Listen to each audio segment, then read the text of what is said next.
નમસ્તે વિદ્યાર્થી મિત્રો, વિષય વાણિજ્ય વ્યવસ્થા અને સંચાલનમાં આપણે અત્યાર સુધી 2 સોપાન એ પૂર્ણ કરેલ છે. હવે સોપાન નંબર 3 ઉપર આપણે આગળ વધીશું. વાત કરીએ છીએ ધંધાકીય સેવાઓની.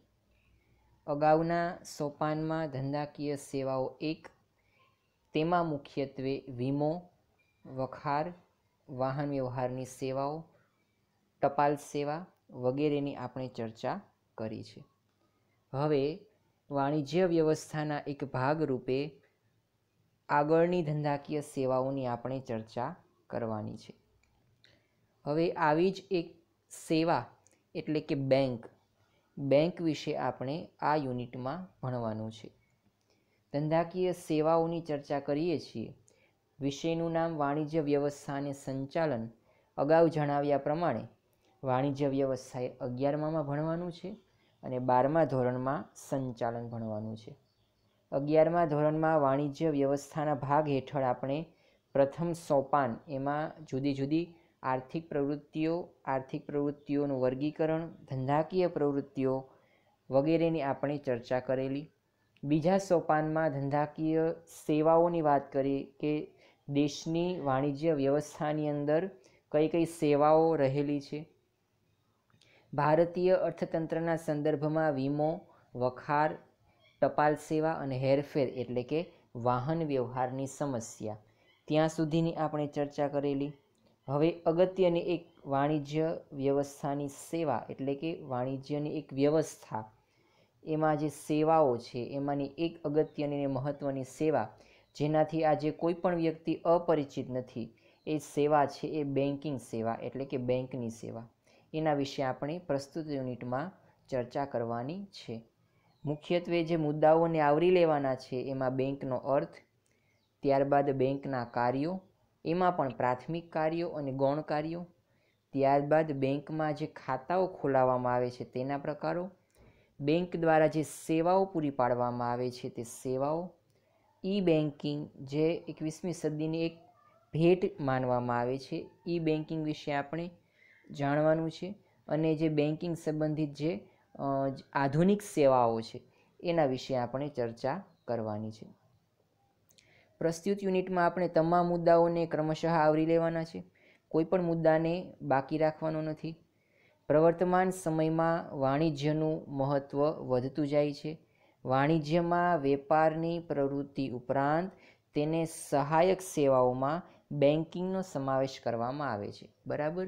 બિઝનેસ કરનાર કોઈ પણ વ્યક્તિએ જે ધંધો કરે છે તેમાં અનેક પ્રકારની જુદી જુદી વાણિજ્યની સેવાઓનો તેને ઉપયોગ કરવો પડે છે. જેમ કે વીમો, વખાર, વાહન વ્યવહાર, ટપાલ સેવા વગેરે આપણે જોયું. એ જ રીતે કોઈ પણ ધંધો કરનાર વ્યક્તિએ, આર્થિક પ્રવૃત્તિ કરનાર વ્યક્તિએ આ પ્રકારની સેવા એનો ઉપયોગ કરવો પડે છે. અને આ પ્રકારની સેવાઓને વાણિજ્ય કહેવામાં આવેલ છે એટલે કે કોમર્સ કહેવામાં આવેલ છે. અને બેન્કિંગ એટલે કે બેન્કિંગ સેવા, બેન્કિંગ સર્વિસ એ વાણિજ્યનો એક અગત્યનો ભાગ માનવામાં આવે છે. અને માત્ર ધંધાકીય ક્ષેત્રમાં નહીં પરંતુ ખેતીવાડી ક્ષેત્રમાં, ઔદ્યોગિક ક્ષેત્રમાં, રોજગાર ક્ષેત્રમાં, તમામ ક્ષેત્રની અંદર આજે બેંક એ અગત્યનો ભાગ ભજવે છે. બેન્કિંગની સેવા આપનાર સંસ્થાને બેંક તરીકે ઓળખવામાં આવે છે. જે સંસ્થા એ આ સેવા પૂરી પાડે છે બેન્કિંગની, એ સંસ્થાને બેંક કહેવામાં આવે છે. બરાબર. બેંક એ એક સંસ્થા છે, જ્યારે બેન્કિંગ એ એક સેવા છે. આ બાબત નોંધનીય છે. જે રીતે આપણે ટપાલ સેવાની વાત કરી, તો ટપાલ એક સેવા છે, પણ ટપાલની સેવા આપનાર, ટપાલની સેવા પૂરી પાડનાર સંસ્થાને આપણે પોસ્ટ કહીએ છીએ અથવા તો ટપાલ ખાતું કહીએ છીએ.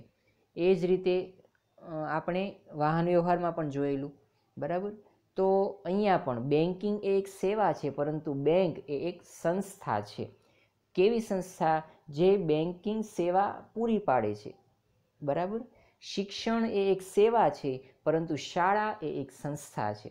શાળાનું કામ શિક્ષણની સેવા પૂરી પાડવાનું છે.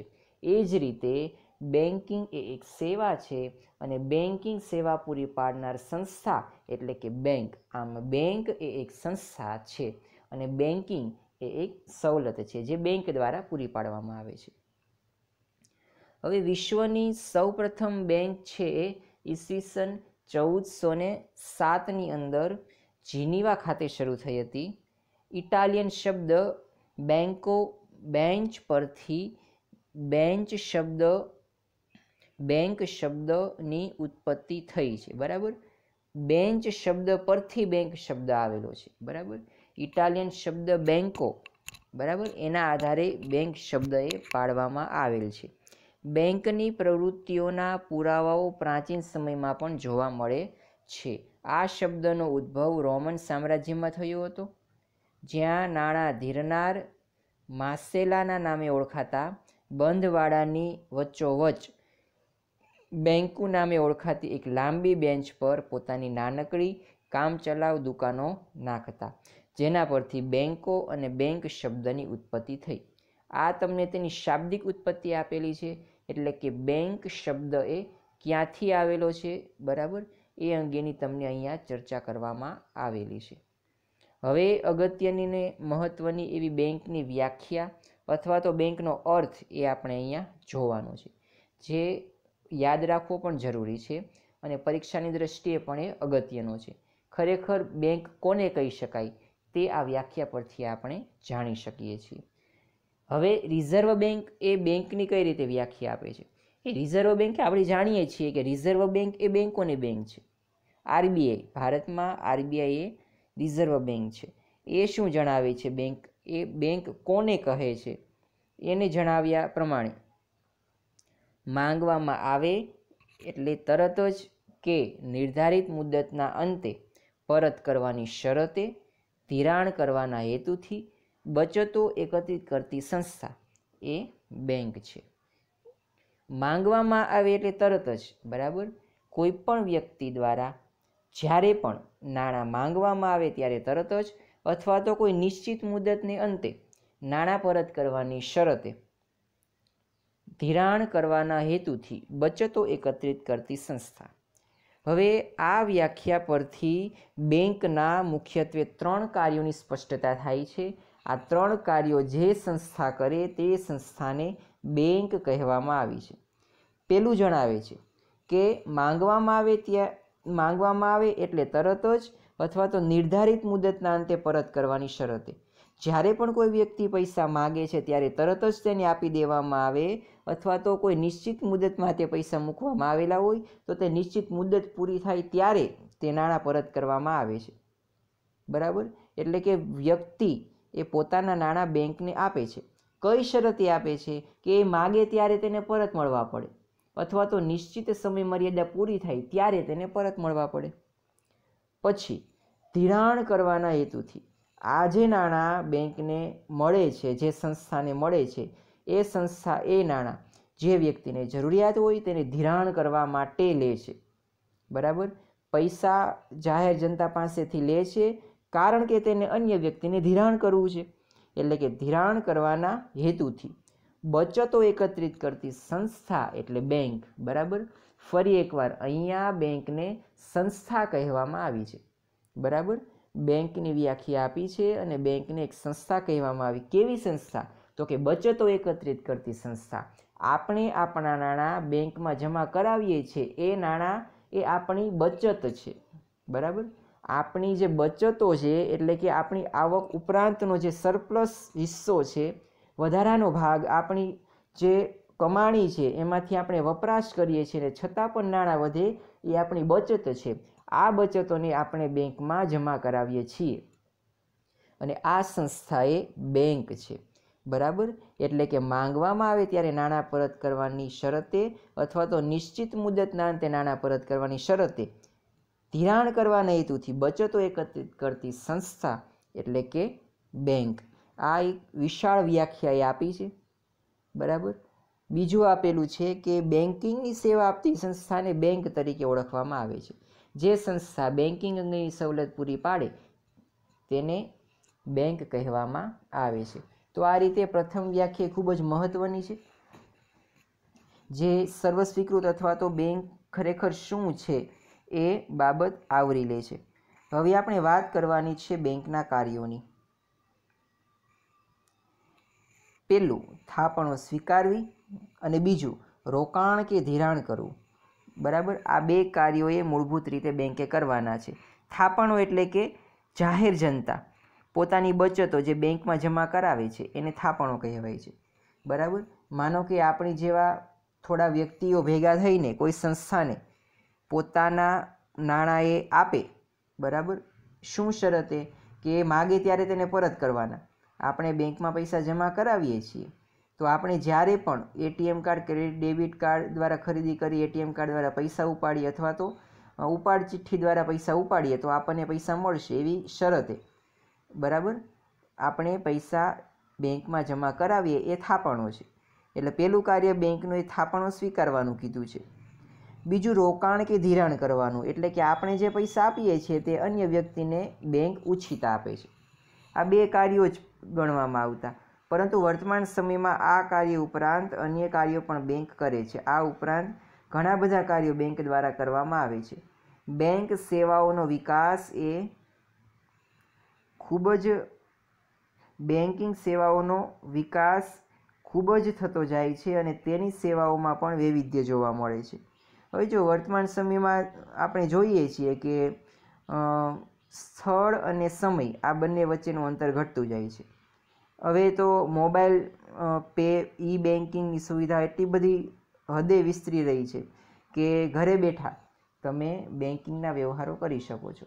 ઘરે બેઠા પૈસાની લેવડ દેવડ કરી શકો છો, નાણાંની ચૂકવણી કરી શકો છો, ખરીદી કરી શકો છો, વેચાણ કરી શકો છો. આટલી હદે એ બેન્કિંગ સેવા વિસ્તરી રહી છે અને આ સેવાઓમાં પણ વૈવિધ્ય આવતું જાય છે. બેંકના બધા કાર્યોની યાદી બનાવવી મુશ્કેલ છે. બેંકના કાર્યોને મુખ્ય કાર્યો અને ગૌણ કાર્યોમાં વિભાજિત કરી શકાય. બરાબર, મુખ્યત્વે અહીંયા બેંકના કાર્યોને બે વિભાગમાં વહેંચેલા છે, એટલે કે મુખ્ય કાર્યો અને ગૌણ કાર્યો.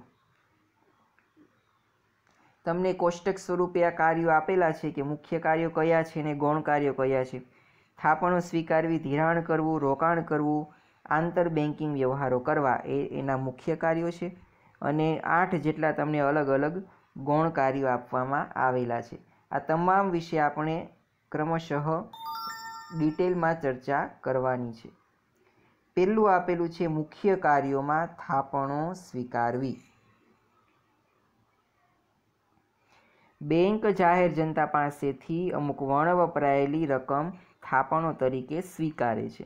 બેંકમાં થાપણ મૂકનારને બેંક વ્યાજ ચૂકવે છે. બેંકની સૌથી મોટી જવાબદારી થાપણદારો, બચત કરનાર લોકોનો વિશ્વાસ જાળવી રાખવાનું છે. બેંક અલગ અલગ પ્રકારની થાપણો સ્વીકારે છે જેના પર વ્યાજનો દર પણ એ જુદો જુદો જોવા મળે છે. થાપણો એટલે કે જાહેર જનતા બેંકને જે પૈસા આપે છે તેને થાપણો તરીકે ઓળખવામાં આવે છે. જુદા જુદા સ્વરૂપમાં બેંકને જાહેર જનતા દ્વારા પૈસા આપવામાં આવતા હોય છે. બરાબર, જેમ કે એફડી કરાવીને, ફિક્સ ડિપોઝિટ કરાવીને, અથવા તો પોતાના બચત ખાતામાં, પોતાના ચાલુ ખાતામાં. બરાબર, આ રીતે અલગ અલગ રીતે એ આપણે પૈસા જમા કરાવતા હોઈએ છીએ. આ થાપણો છે. આ થાપણો ઉપર બેંક એ થાપણ આપનારને અથવા તો પૈસા આપનારને વ્યાજ ચૂકવે છે. બરાબર, અમુક ટકાએ વ્યાજ પણ આપવામાં આવે છે.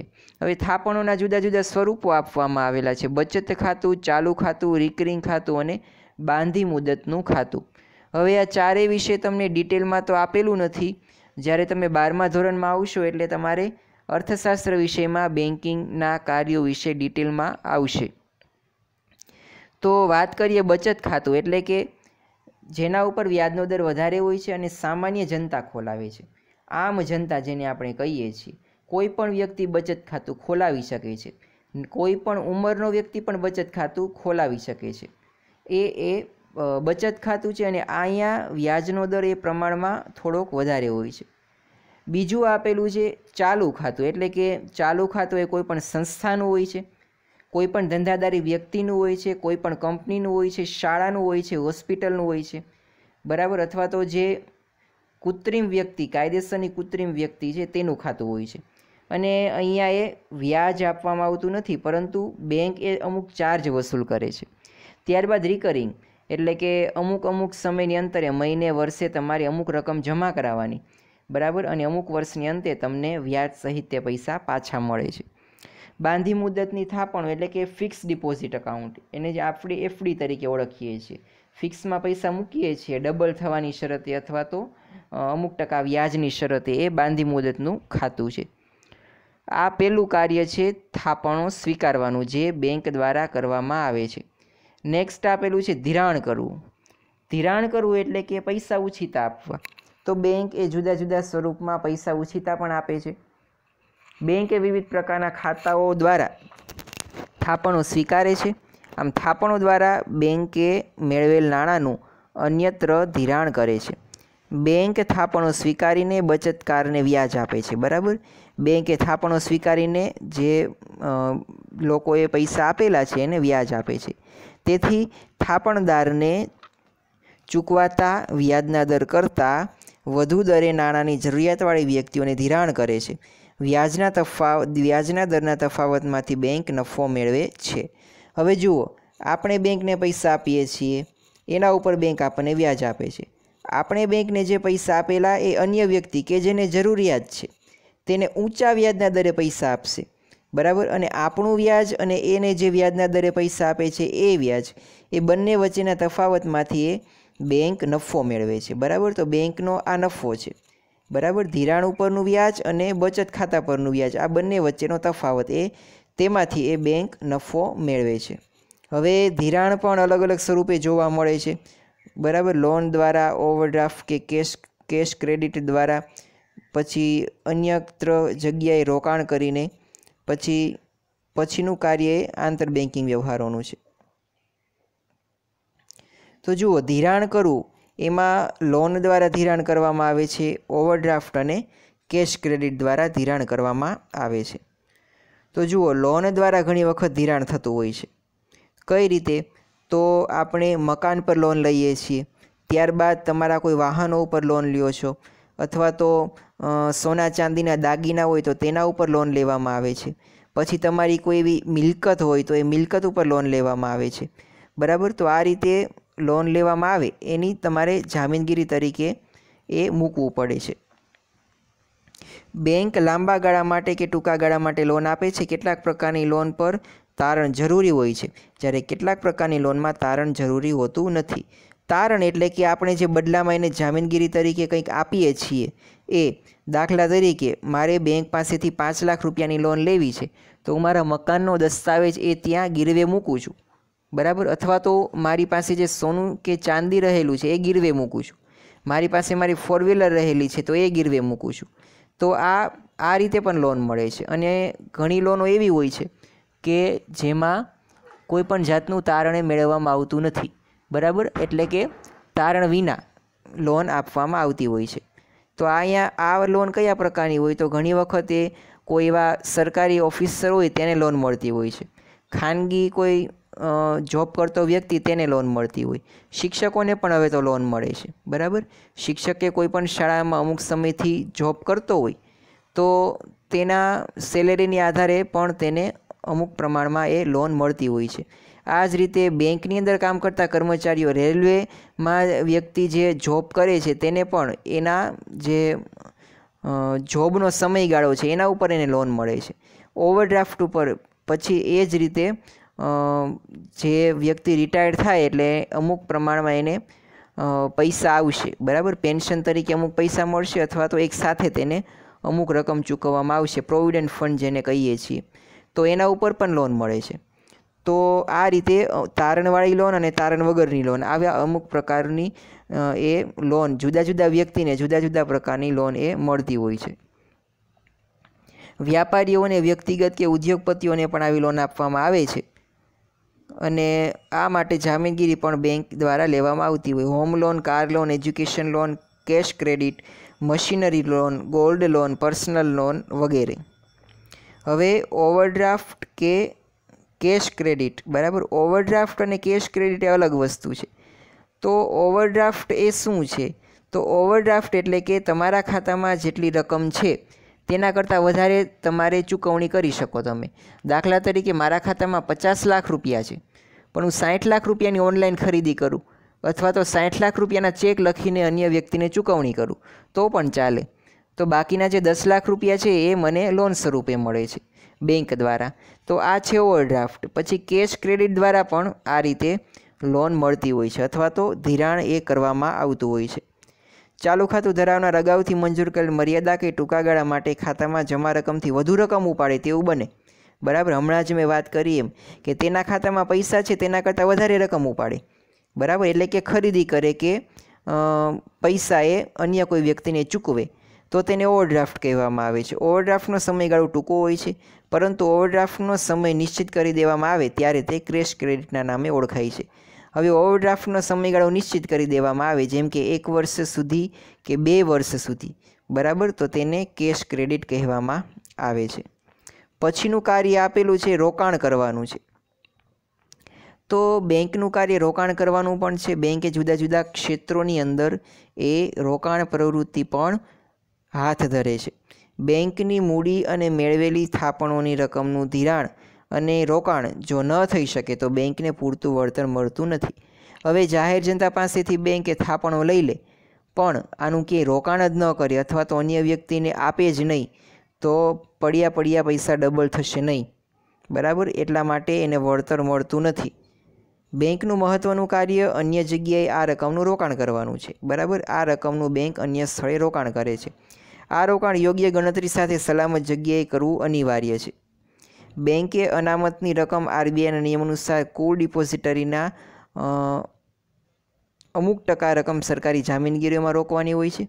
એટલે સરકારનો આવો નિયમ હોય છે કે બેંક પાસે જે થાપણો આવે છે એમાંથી અમુક રકમ એને સરકારની જે જામીનગીરી હોય છે એમાં રોકવી પડે છે અને જેના પર વ્યાજનો દર ઓછો હોય છે. બેંકમાં કટોકટી કે આકસ્મિક પરિસ્થિતિમાં રોકાણો છૂટા કરીને તરત જ રોકડ મળે તે રીતે નાણાંની ગોઠવણી કરવી અનિવાર્ય છે. બેંક મહદઅંશે સરકારી જામીનગીરી કે અન્ય સદ્ધરતાવાળા એકમોમાં રોકાણ કરે છે. હવે બેંક પણ એ રોકાણ કરે એ પણ સુરક્ષા મેળવે છે. બરાબર, બેંક જે જગ્યાએ રોકાણ કરે છે અન્ય વ્યક્તિને પૈસા ઉછીતા આપે છે એ પણ તેને જ્યારે જરૂર પડે, બરાબર, ત્યારે મળી રહે એ રીતે તે અમુક પ્રવૃત્તિઓમાં રોકાણ કરે છે.